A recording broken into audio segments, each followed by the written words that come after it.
Hello everyone. आज हम पढ़ेंगे एनसीईआरटी बुक क्लास 6 का चैप्टर नंबर 1, सौर मंडल में पृथ्वी, the earth in the solar system. NCERT book हमें क्यों ज़रूरत है पढ़ने के लिए? तो एनसीईआरटी क्या है? कोई भी आप एग्ज़ाम ले लीजिए, चाहे वो स्टेट लेवल का हो या सेंट्रल लेवल का हो, किसी भी तरह का एग्ज़ाम, चाहे वनडे हो या पीसीएस हो, तो एनसीईआरटी को आधार माना जाता है। और एनसीईआरटी गवर्नमेंट की एक ऑथेंटिक बुक हो जाती है। ठीक है, तो चलिए स्टार्ट करते हैं आज का क्लास। तो ये क्लास 6 का चैप्टर नंबर 1 है, सौर मंडल में पृथ्वी।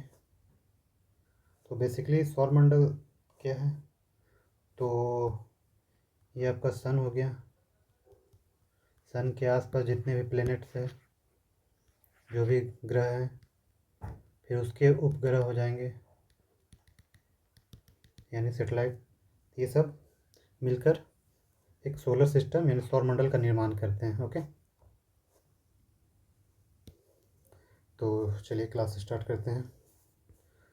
और एक चीज़ ध्यान रखिएगा कि बुक को जब पढ़ेंगे तो साइड में जो ये इस टाइप का जो बॉक्स रहता है, इसको भी देखना ना भूलें। कभी कभी या ज़्यादातर इसी बॉक्स से क्वेश्चन बन जाते हैं। हर तरह के बॉक्स रहेंगे, कोई आपका इस तरह रहेगा, आप कुछ करके सीखें, या अलग अलग तरीके से। चलिए क्लास स्टार्ट करते हैं। मैं इस बुक में मेन पॉइंट को डिस्कशन करूँगा ताकि ये लंबी क्लास ना हो।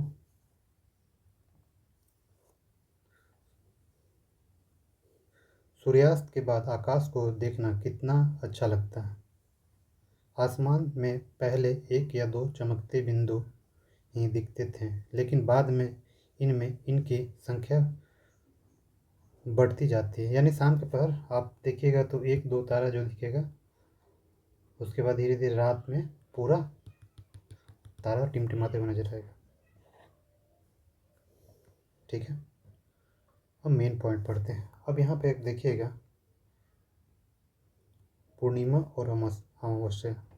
तो ये चीज़ है, जिस रात आपको पूरा चांद नज़र आएगा, संपूर्ण चांद, वो चांद वाली रात पूर्णिमा कहलाती है, फुल मून। जिस रात चांद आपको नज़र नहीं आएगा, वो अमावस्या कहलाती है, यानी न्यू मून।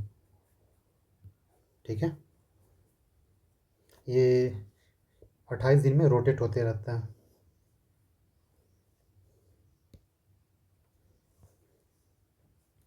अब देखिए खगोलीय पिंड। खगोलीय पिंड क्या है? तो सूर्य, चंद्रमा तथा वे सभी वस्तुएं जो रात के समय आसमान में चमकती हैं, खगोलीय पिंड कहलाती हैं। जो आपका सन हो गया, जितने भी प्लेनेट हो गए, सेटेलाइट हो गए, और भी आपको क्या बोलते हैं उसको, क्षुद्र ग्रह, ये सब मिलकर एक खगोलीय पिंड का निर्माण, ये सब खगोलीय पिंड कहलाते हैं। और ये इसके सारे ग्रुप को सोलर सिस्टम कहते हैं। ठीक है,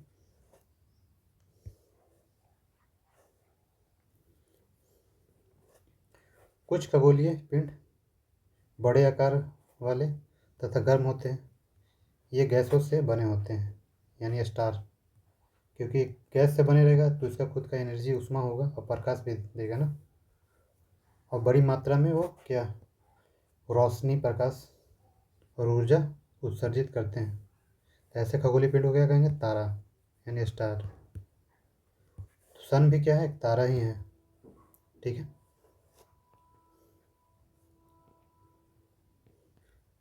क्वेश्चन आता है एग्जाम में कि हमारे पृथ्वी से सबसे नज़दीक तारा कौन सा है?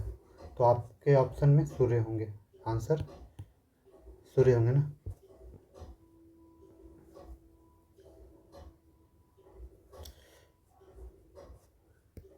रात के समय चमकते हुए अनगिनत तारे सूर्य के समान ही होते हैं। जो भी ये तारे चमकते टिमटिमाते हुए नजर आते हैं ये सूर्य के समान ही हैं, बल्कि सूर्य से कई गुना बड़े होते हैं। और छोटा दिखने का रीज़न है कि सूर्य हमारे पृथ्वी से सबसे नज़दीक है, करीब 15 करोड़ किलोमीटर दूर है सूर्य, और उससे कई गुना दूर ये तारे हैं, जिस वजह से आकार में बहुत छोटे दिखते हैं।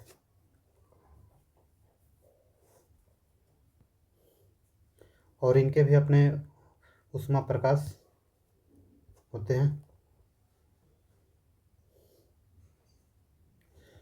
रात्रि में आसमान की ओर देखते समय आप तारों के विभिन्न समूहों द्वारा बनाई गई विविध आकृतियों को देख सकते हैं।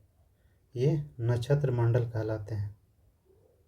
जो भी एक डिजाइन बनता है, जैसे ये बन रहा है इस टाइप से बना, ये तब पोलर स्टार हो गया, ये एक डिजाइन बनाता है ना। ये 7 सिस्टर आपका हो गया इस तरह से।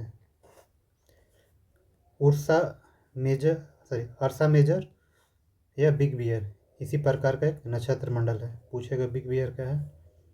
नक्षत्र मंडल।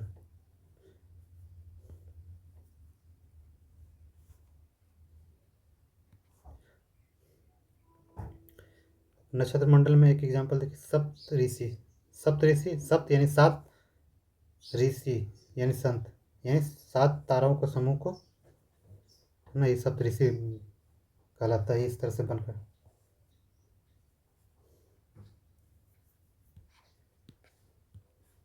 अर्सा मेजर का भाग है। मेजर मतलब बड़ा, ये बड़ा पार्ट दिखता है ना, थोड़ा सा बड़ा।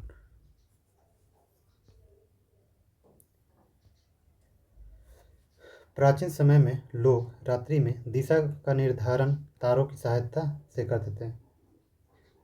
आप अपने दादा परदादा से ये चीज़ पूछिएगा तो बताएंगे वो कि तारे से वो दिशा बता सकते हैं। उत्तरी तारा उत्तर दिशा को बताता है। ये तारा ध्रुव तारा है कहा जाता था। ये तारा आप जब भी नॉर्थ की तरफ देखिएगा तो नॉर्थ की तरफ ये ध्रुव तारा दिखेगा, जिस वजह से ये इंडिकेट करता है कि ये नॉर्थ दिशा है। और उस तारा से देखकर आप सारे दिशाओं का ज्ञान ले सकते हैं। और यह आसमान में हमेशा एक ही स्थान पर रहता है, यानी नॉर्थ पोल तरफ। हम सप्तऋषि की सहायता से ध्रुव तारों की स्थिति को जान सकते हैं। देखिए आप यहाँ पे सप्तऋषि ऐसे हैं और इसके सीधा देखिए ध्रुव तारे हैं।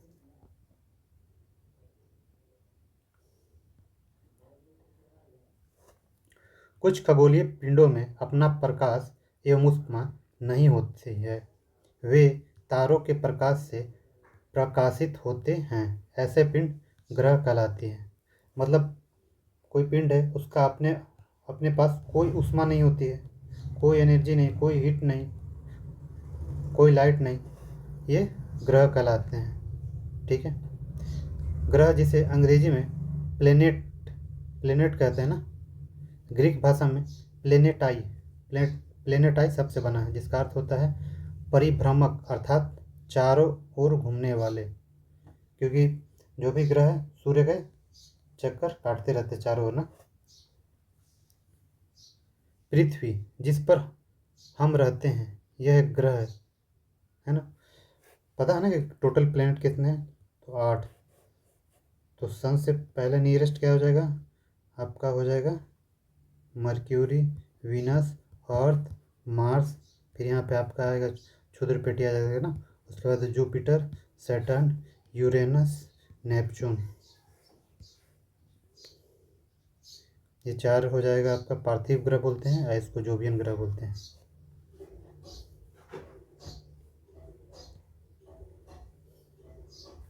यह अपना संपूर्ण प्रकाश एवं ऊष्मा सूर्य से प्राप्त करती है, जो पृथ्वी के सबसे नज़दीक तारा है। देखिए है ना, पृथ्वी के सबसे नज़दीक तारा सूर्य की रोशनी पृथ्वी पे जब पड़ती है तो क्या होता है? दिन होता है, उजाला होता है, तो दिन कहलाता है।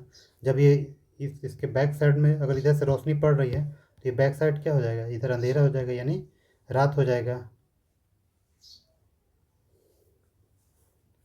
पृथ्वी को बहुत दूरी से जैसे चंद्रमा से देखने पर यह चंद्रमा की तरह चमकती हुई प्रतीत होती है, क्योंकि सूरज की रोशनी अगर किसी चीज़ पे भी पड़ेगी या लाइट किसी भी चीज़ पे पड़ेगी तो वो चमकेगी ही। ओके, या ये देखिए कुछ रोचक तथ्य, ये पढ़ना जरूरी है। बृहस्पति, शनि तथा यूरेनस के चारों ओर छल्ले हैं, यानी मान के चलिए जुपिटर है तो इसके चारों ओर एक रिंग टाइप का बना है, सैटर्न है तो इसके आगे रिंग टाइप का बना हुआ है। ये छल्ले विभिन्न पदार्थों के असंख्य छोटे छोटे पिंडों से बनी पट्टियां हैं। पृथ्वी से इन छल्लों को शक्तिशाली दूरबीन की सहायता से देखा जा सकता है। हाँ, वो थोड़े हाई क्वालिटी के जो दूरबीन होते हैं जो पृथ्वी से ही ऑब्जर्व कर देख सकते हैं हम लोग।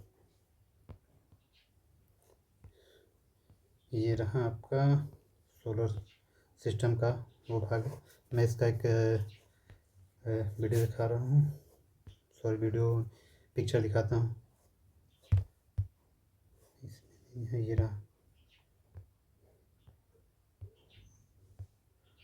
तो ये आपका सूर्य हो गया इधर, उसके बाद वीनस है, तो यहाँ पे मर्क्यूरी है, वीनस है, अर्थ है, मार्स है। ये जो नंबर दिया हुआ है 58, 108, 150, 228, ये डिस्टेंस है सूर्य से।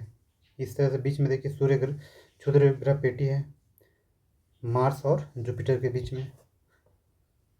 तो जुपिटर के बाद सैटर्न आ गया, सैटर्न के बाद यूरेनस, उसके बाद नेपच्यून। ठीक है, नीचे सारा डिटेल दिया हुआ है। जैसे नीचे बुध के चारों ओर परिक्रमण कितने दिन में करते हैं सूर्य के चारों ओर, 28 दिन में अपना एक बार एक चक्कर लगा लेता है। और वो अपने अक्ष में कितने दिन में घूमता है, 59 से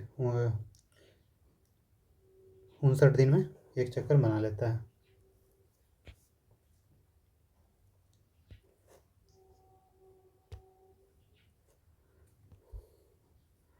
अब आते हैं एक और चीज़ है, ये इम्पोर्टेंट चीज़ है। क्या आप जानते हैं पौराणिक रोमन कहानियों में सोल सूर्य देवता को कहा जाता है। सोल सौर्य शब्द का अर्थ है सूर्य से संबंधित, इसलिए सूर्य के परिवार को सौरमंडल या सोलर सिस्टम कहा जाता है। सौर शब्द का उपयोग करते हुए अधिक शब्दों को लिखा चाहिए, क्वेश्चन आपको दिया हुआ है। तो पूरे सोलर सिस्टम जो है आपका, पूरे सिस्टम कहलाता है ना सोलर सिस्टम। देखते हैं सौरमंडल यानी सोलर सिस्टम क्या है। सूर्य, 8 ग्रह, उपग्रह तथा कुछ अन्य खगोलीय पिंड जैसे क्षुद्र ग्रह एवं उल्का पिंड मिलकर सौरमंडल का निर्माण करते हैं। उसे हम सौर परिवार का नाम देते हैं, जिसकी मुखिया सूर्य है। मुखिया क्यों, क्योंकि सूर्य एक तो सबसे बड़ा है और ऊपर से सेंटर में है, और उसके आगे पीछे जितने हैं चारों तरफ प्लैनेट्स हैं, ग्रह हैं ना, ग्रहों के चारों उपग्रह हैं। सूर्य सौर मंडल के केंद्र में स्थित है सूर्य ना। यह बहुत बड़ा अत्यधिक गर्म गैसों से बना है। इसका खिंचाव बल इससे सौरमंडल को बांधे रहते हैं, मतलब ग्रेविटी जो है, ग्रेविटेशनल फोर्स, गुरुत्वाकर्षण बल, इसको सभी ग्रहों को अपनी ओर खींच कर मतलब बांधे हुए हैं, बंधन में बांधे हुए हैं। सूर्य सौरमंडल के लिए प्रकाश एवं ऊष्मा का एकमात्र स्रोत है, लेकिन हम इसकी अत्यधिक तेज ऊष्मा को महसूस नहीं करते हैं, क्योंकि सबसे नज़दीक का तारा होने के बावजूद यह हमसे बहुत दूर है। देखिए सूर्य पृथ्वी से लगभग 15 करोड़ किलोमीटर, अभी बताया था ना, 15 करोड़ किलोमीटर दूर है।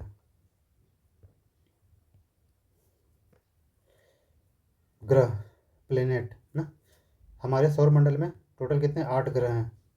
अब देखिए सूर्य से दूरी ना के अनुसार कौन से पहले आएगा, बुध, मर्क्यूरी ना, शुक्र, वीनस, पृथ्वी, अर्थ, मंगल, मार्स, बृहस्पति यानी जुपिटर, सैटर्न शनि ना, यूरेनस, नेपच्यून, अरुण वरुण भी इसको बोलते हैं। ये ट्रिक है याद करने के लिए। My very efficient mother just served us nuts. ये ट्रिक आप एक दो बार खुद से फिगर बनाएगा, ऑटोमेटिक याद हो जाएगा।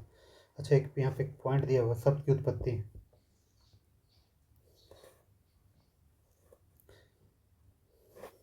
जैसे जीई का अर्थ है पृथ्वी ना, ग्राफिया का अर्थ है लिखना, तो कुछ इसमें दिया हुआ है। जियो प्लस लोजिया, जियोलॉजी ना, जियोलॉजिया पृथ्वी का अध्ययन कहलाता है। जियो प्लस मेट्री, पृथ्वी का मापन, ठीक है। जियो प्लस ऑइड, ऑइड ना पृथ्वी का आकार के अनुरूप। एक पृथ्वी का अध्ययन होगा, पृथ्वी का मापन होगा पृथ्वी के आकार के अनुरूप। अब एक और पढ़ ही लेते हैं। क्या आप जानते हैं ना, रात में आसमान को देखकर मनुष्य हमेशा से मोहित हुआ है।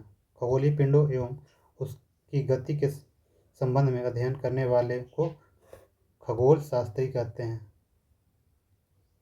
जो भी खगोलीय पिंडों का उसका गति या उसके बारे में अध्ययन करता है उसको खगोल शास्त्री कहते हैं। आर्यभट्ट प्राचीन भारत के सबसे प्रसिद्ध खगोल शास्त्री थे। उन्होंने कहा था कि सभी ग्रह तथा चंद्रमा परावर्तित सूर्य प्रकाश के कारण चमकते हैं। आज विश्व के सभी भागों में खगोलविद ब्रह्मांड के रहस्य को खोजने में लगे हुए हैं। दुनिया भर के सभी जितने भी खगोल विद्वान हैं सब ब्रह्मांड का अध्ययन कर रहे हैं। सौर मंडल के सभी 8 ग्रहों का एक निश्चित पथ पर सूर्य का चक्कर लगाते हैं, ठीक है। ये जो पथ है वो दीर्घवृत्ताकार है ना, मतलब ना गोला है ना चपटा, मतलब इस तरह से। ये कक्षा कहलाती है, मतलब ये जो पाथ हो गया यानी पथ हो गया ये कक्षा कहलाती है ना। बुध सूर्य के सबसे नज़दीक है और सबसे दूर कौन सा हो जाएगा, नेपच्यून ना। ये केवल कितने 28 दिन में चक्कर लगा लेते हैं, एक चक्कर लगाने में 28 दिन लगता है। शुक्र को पृथ्वी का जुड़वा ग्रह माना जाता है क्योंकि इसका आकार एवं आकृति लगभग पृथ्वी के ही समान है, मतलब थोड़ा सा छोटा है बट हाँ सबसे क्लोजेस्ट है पृथ्वी से समान, मतलब आकार में, जिस वजह से इसको जुड़वा ग्रह, इसको शाम और भोर का तारा भी कहते हैं। अभी तक प्लूटो को भी एक ग्रह माना जाता है, यानी अगस्त 2026 के बाद से प्लूटो को ग्रह का श्रेणी से हटा दिया गया। ऐसा नहीं है कि आज प्लूटो जहाँ था तो वहाँ से हट गया, नहीं, बल्कि हम उसे ग्रह में कंसीडर नहीं करते हैं, उसको ग्रह ना कहकर बौने ग्रह की श्रेणी में डाल दिए, मतलब नाम चेंज हो गया है। कब 2006 में ना, अगस्त 2006।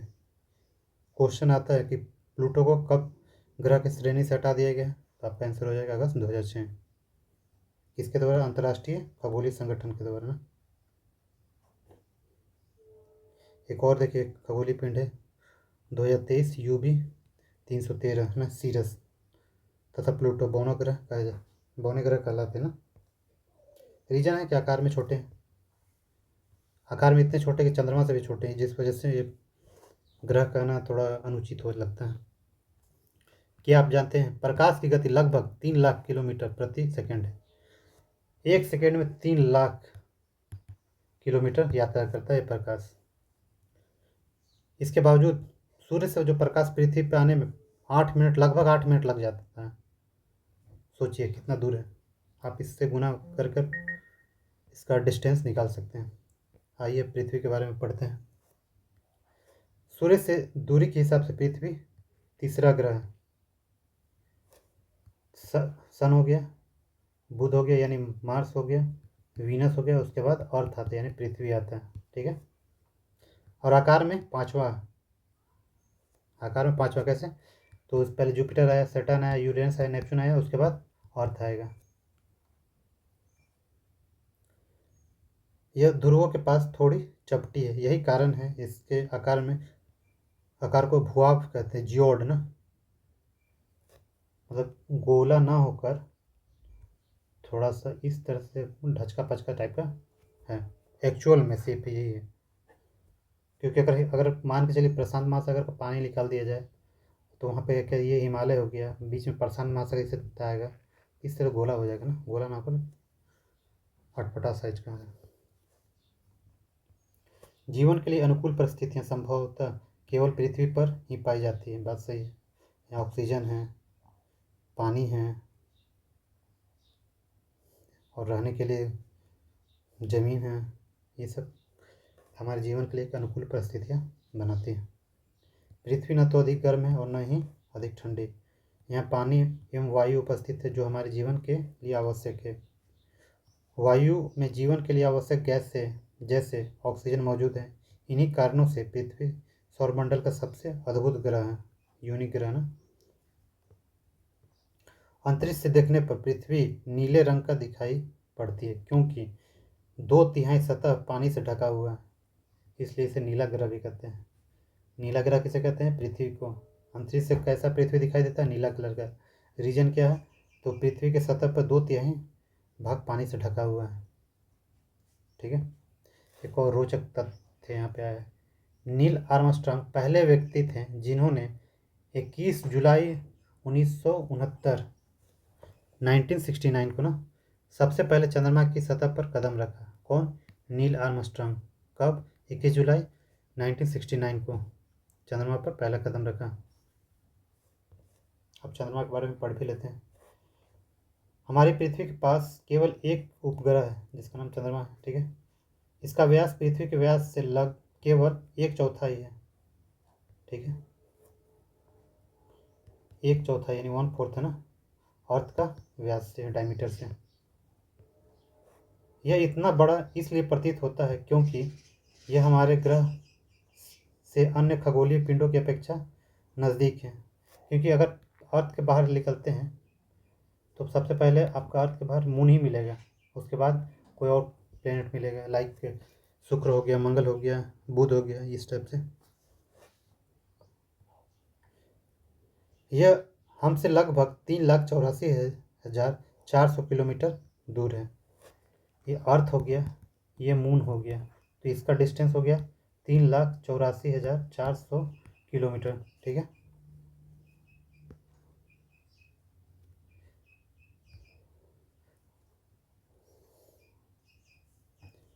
तीन लाख 84,400 किलोमीटर। और अर्थ से सूर्य का दूरी क्या बताए थे? पृथ्वी से सूर्य का दूरी 15 करोड़ किलोमीटर ना।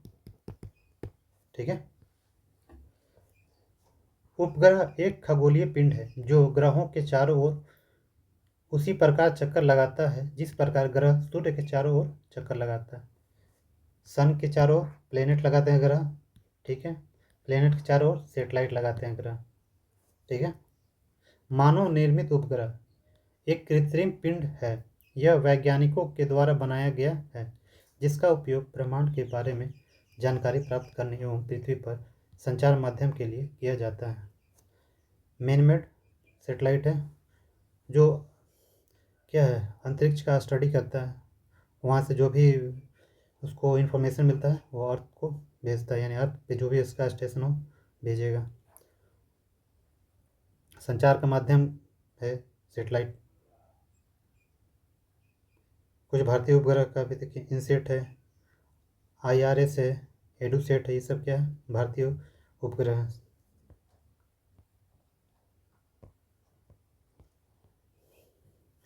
चंद्रमा पृथ्वी का एक चक्कर लगभग 27 दिन में पूरा करता है। 27 दिन कुछ घंटा होता है। लगभग इतने ही समय में वो अपने अक्ष का एक चक्कर भी पूरा करता है। मतलब जैसे जैसे वो घूमेगा खुद के अक्ष पर वैसे वैसे पृथ्वी के चारों ओर भी घूमेगा, जिसके कारण हमेशा हमें चंद्रमा का एक ही पार्ट दिखता है। ठीक है। मान के चलिए यहाँ पे ऐसे से घूम रहा है, ये भी ऐसे से घूम रहा है, साथ में ऐसे से घूम रहा है, तो जब भी दिखेगा एक ही पार्ट दिखेगा ना। चंद्रमा की परिस्थितियाँ जीवन के लिए अनुकूल नहीं है। सबसे बड़ी बात, वहाँ ऑक्सीजन है ही नहीं, पानी है ही नहीं। इसकी सतह पर पर्वत, मैदान एवं गड्ढे हैं जो चंद्रमा की सतह पर छाया बनाते हैं। पूर्णिमा के दिन चंद्रमा पर इनकी छाया को देखा जा सकता है। हाँ, चंद्रमा पर जो धपा धपा जो दिखता है ना, एक्चुअल में वो गड्ढा पर्वत का परछाई होता है, जिस वजह से वो ब्लैक स्पॉट टाइप का धब्बा टाइप का दिखेगा। क्षुद्र ग्रह, एस्ट्रॉयड ना।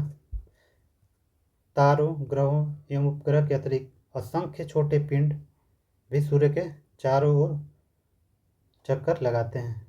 इन पिंडों को क्षुद्र ग्रह कहते हैं। क्षुद्र ग्रह ये मंगल और बृहस्पति की कक्षाओं के बीच पाए जाते हैं। कहाँ कहाँ?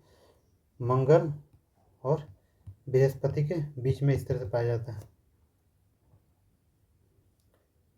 वैज्ञानिकों के अनुसार क्षुद्र ग्रह के ही भाग होते हैं जो कि बहुत वर्ष पहले विस्फोट के बाद ग्रहों से टूटकर अलग हो गए। मतलब बहुत करोड़ों अरबों वर्ष पहले ये क्षुद्र ग्रह एक्चुअल में एक बड़े ग्रह ही थे जो विस्फोट के बाद छोटे छोटे टुकड़ों में बट गए ना।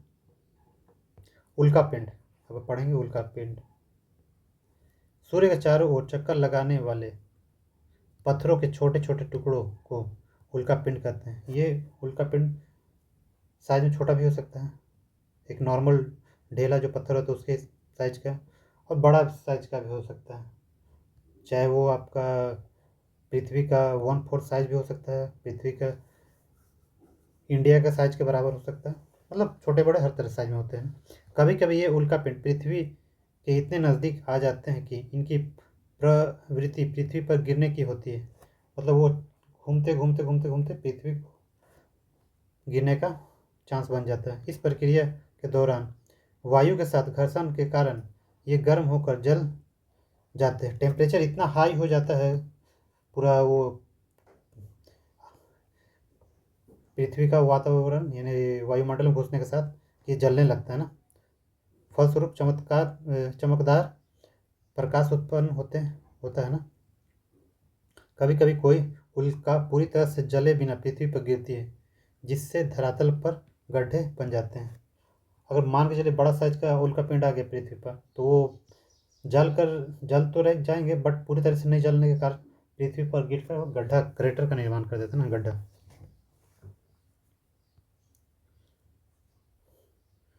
अब आकाशगंगा के बारे में, क्या आपने तारों वाले खुले आसमान में एक ओर से दूसरी ओर तक फैली चौड़ी सफ़ेद पट्टी की तरह एक चमकदार रास्ते को देखा है? रात में आप जब वो आसमान को देखिएगा तो असंख्य तारे दिखेंगे ना। तो ये तारे जो लाखों तारों का समूह होता है ना, इसको क्या बोलते हैं? आकाशगंगा ना, मिल्की वेज। क्वेश्चन आएगा हम किस आकाशगंगा में रहते हैं? हमारे आकाशगंगा की क्या नाम है? तो मिल्की वे है ना।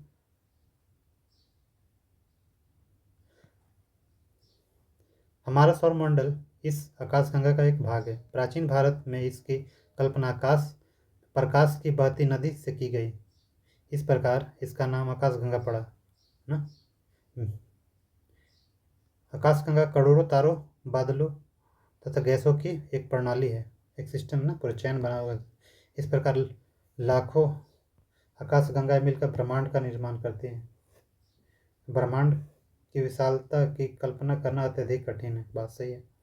अब मान के चलिए आप लाखों करोड़ों क्या है आकाशगंगा मिलकर ब्रह्मांड का निर्माण करते हैं, तो समझ लीजिए अब ब्रह्मांड कितना बड़ा है।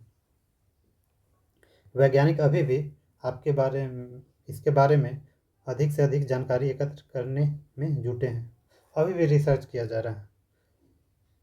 देखते हैं, हमेशा सेटेलाइट जाते रहता है अर्थ के बाहर स्टडी के लिए, कौन सा ग्रह है, बाहर में क्या क्या मिलेगा, उसकी तरह जानकारी प्राप्त कर लोगों के बीच साझा किया जाता है।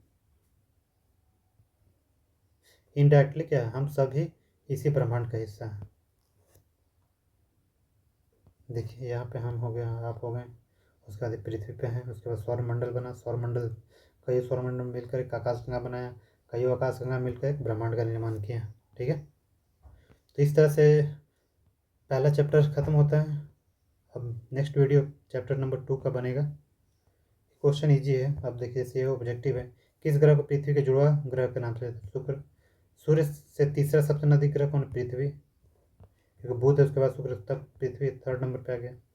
सभी ग्रह सूर्य के चारों ओर किस प्रकार के पथ पर, यानी दीर्घवृत्ताकार पथ ना, यानी ऐसी इस तरह से। ध्रुव तारे से किस दिशा का ज्ञान होता है? उत्तर तारे के हमेशा नॉर्थ में दिखता है। क्षुद्र ग्रह किन कक्षाओं के बीच पाए जाते हैं? मंगल और बृहस्पति बताया था मैंने। ठीक है, अब इसके बाद नेक्स्ट वीडियो में हम लोग चैप्टर 2 ग्लोब, अक्षांश एवं देशांतर के बारे में पढ़ेंगे ना। तब तक के लिए अलविदा लेते हैं। नमस्कार।